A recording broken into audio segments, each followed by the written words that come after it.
بسم اللہ الرحمن الرحیم۔ السلام علیکم ورحمۃ اللہ وبرکاتہ۔ امید ہے تمام احباب خیریت سے ہوں گے، ٹھیک ٹھاک ہوں گے۔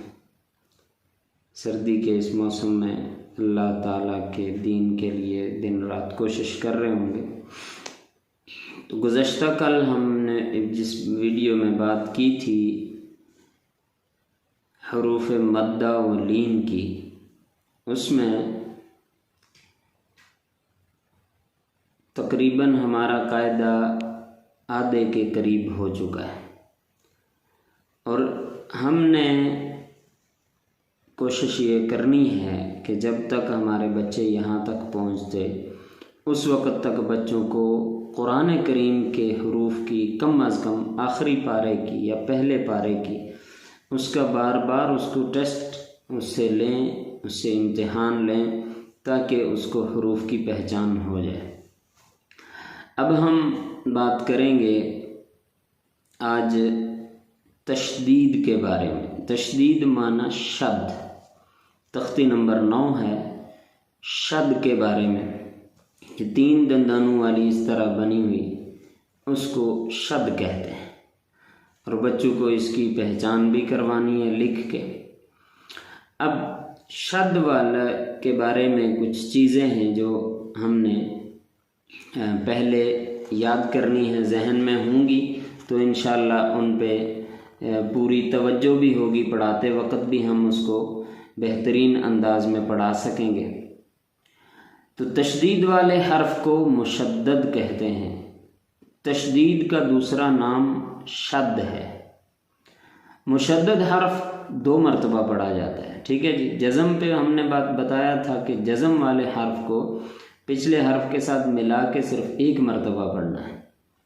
اور شد والے حرف کو ہم نے پچھلے حرف کے ساتھ بھی ملا کے 2 دفعہ پڑھنا ہے، ٹھیک ہے جی۔ اور پہلی مرتبہ جو ہوگا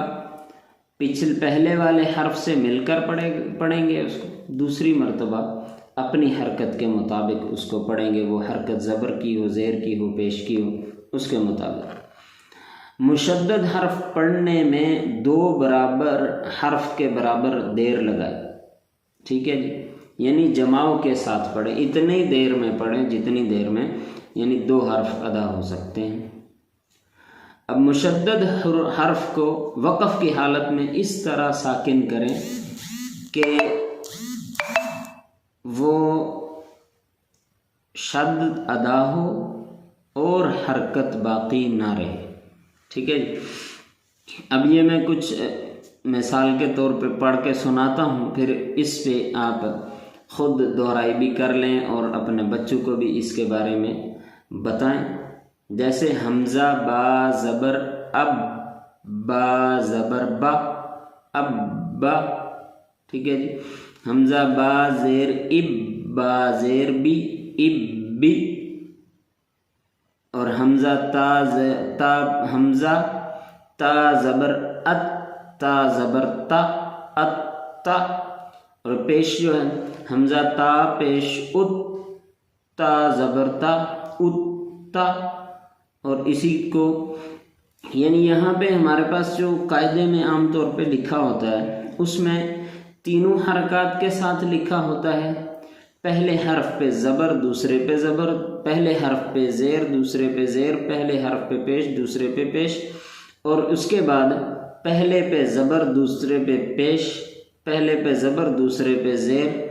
اور پھر اسی طریقے سے یعنی کئی طریقے سے اس کو پڑھ سکتے ہیں اور پڑھا جاتا بھی ہے، ٹھیک ہے جی۔ اور یہ پڑھنا جو ہے مرکبات میں آپ بے شک بچوں کو پوری تختی لکھوا دیں تو بھی بہتر ہے، اگر پوری نہیں لکھواتے تو پھر اس طریقے سے ان کو وائٹ بورڈ کے اوپر لکھ کر سمجھائیں۔ مثال کے طور پہ پہلے آپ نے 3 پہ شروع میں زبر رکھی ہے، ٹھیک ہے جی، دوسرے حرف کو تبدیل کیا ہے، اور دوسرا پھر آپ نے یہ کرنا ہے دوسرا حرف لکھیں گے تو دوسرے حرف پہ آپ نے پہلے میں زیر دوسرے میں زبر زیر پیش اس طریقے سے کر لیں، اور تیسری دفعہ آپ نے پیش کے لکھنا ہے، اور اسی طرح پھر یہ 3 ہو جائیں گے۔ اس کے بعد آپ نے بچوں کو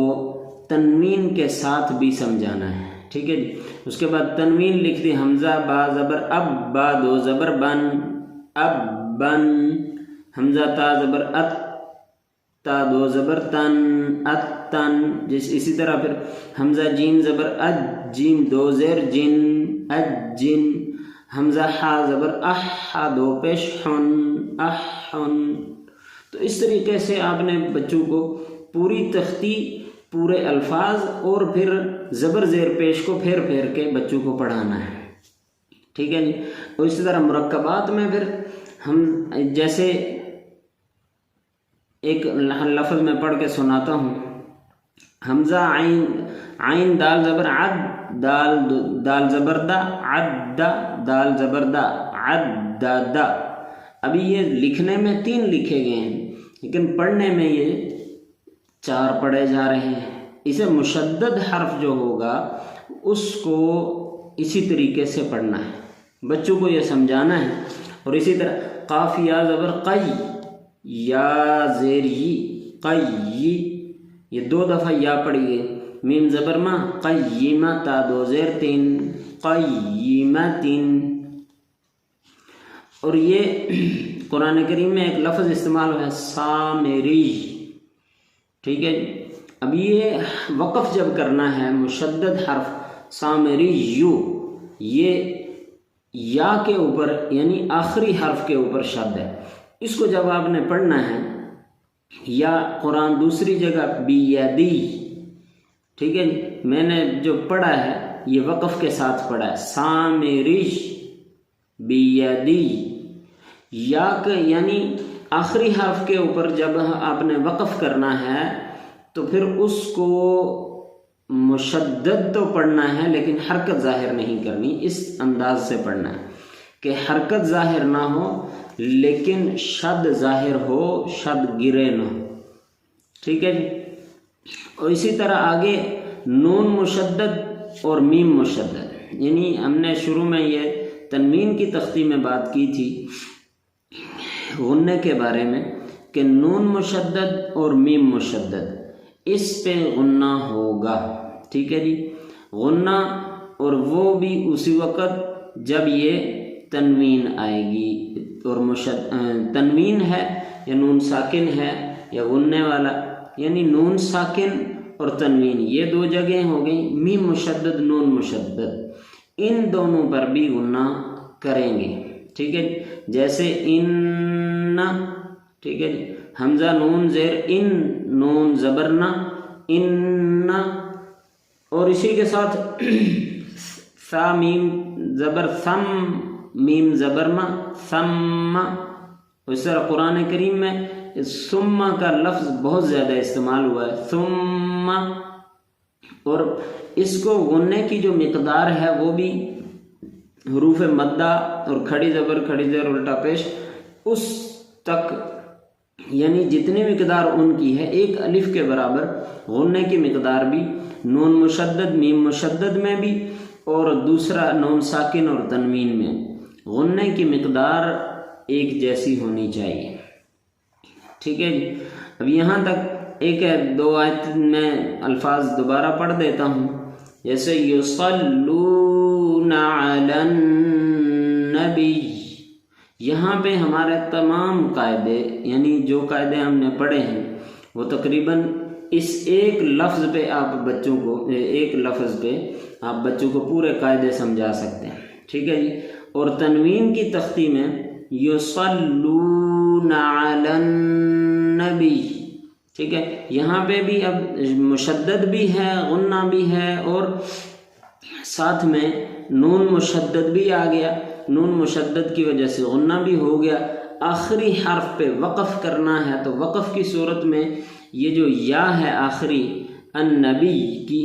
اس یا کو ہم نے پورا برقرار رکھا ہے لیکن مشدد پڑھا ہے اور مجزوم پڑھا ہے، ٹھیک ہے جی۔ اسی طریقے سے بچوں کو پورا قرآن یہ